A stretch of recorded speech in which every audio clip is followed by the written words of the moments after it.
RPG A Day 2017, and day 12 the question was which RPG has the most inspiring interior art, and I finally get to talk about Praedor, which is a Finnish local role-playing game that sadly has never been translated, and because of that I've never gotten really the chance to talk about it, but now that we're talking about interior art, I finally get to talk about it because it's been created by my favorite local comic artist Petri Hiltunen, and it's based on a comic book by the same name, a comic book line rather of the same name, which is about basically these adventurers in this fantasy world going into the frontier of the world to raid all sorts of ruins and stuff filled with monsters and glamorous treasures and such. So it's a pretty basic setup, but this book, my god, talk about inspiring.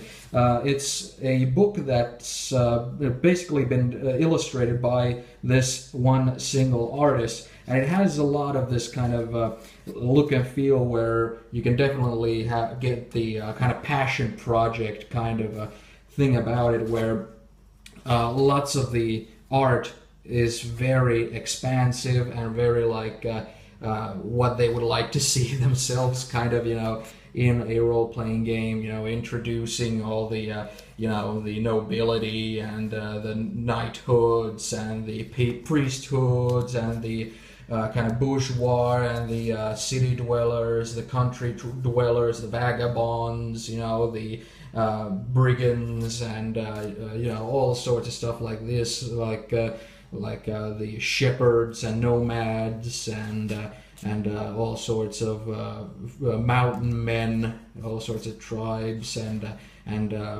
forest tribes and stuff like that. This is one of those games that I've actually never gotten to play, but I mean, come on, man, look at that. Where it's been like this kind of a wet dream of mine that I think a lot of people who play role-playing games who also draw a lot is that they would one day get to illustrate their own role-playing game. It's always like I've gotten offers to illustrate other people's role-playing games, but when it comes to a ginormous project like that, illustrating somebody else's work, it's always this kind of you don't have the same sort of love behind it as you would if it was your own creation. You know what I mean?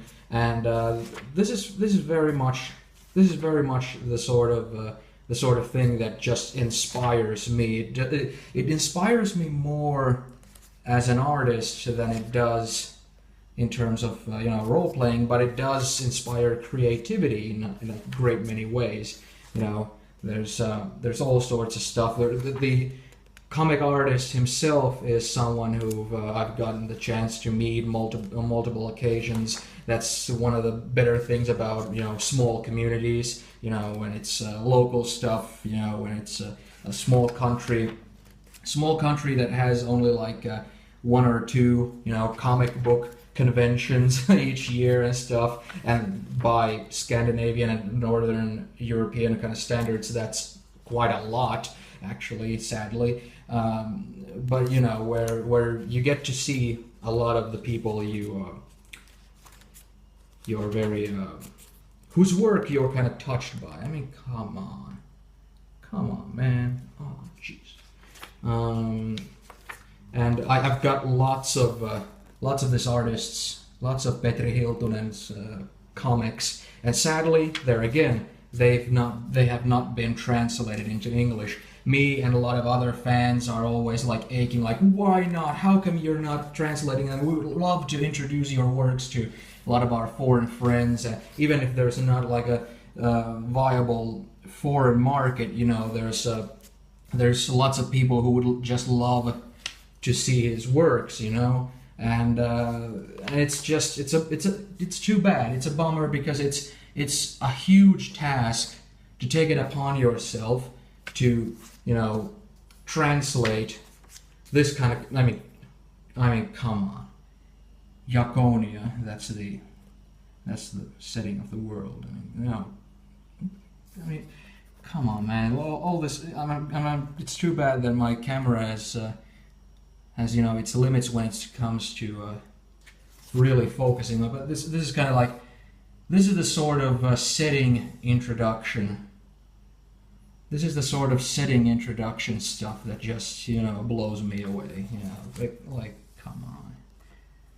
Like, can you imagine having this sort of, I mean, Werewolf the Wild West is one of my favorite RPGs, and it has like a comic form of an example of play, and that's all fine and good, but come on, like setting introduction like this, where you show all sorts of different sides of everything, like come on. This is just so cool. This is just so cool, and it has this old school self-published kind of, even though it's not self-published, it has this kind of flair with the kind of simple black on white, and it has this kind of, the page quality, the paper quality is, you know, not the greatest. It's kind of like one notch above printer paper quality kind of thing. So it has that quality where it feels local, and I love in the setting how the more you use magic when you're a wizard, the more you kind of become this mummified looking old wizard, like oh shit, like through time and stuff.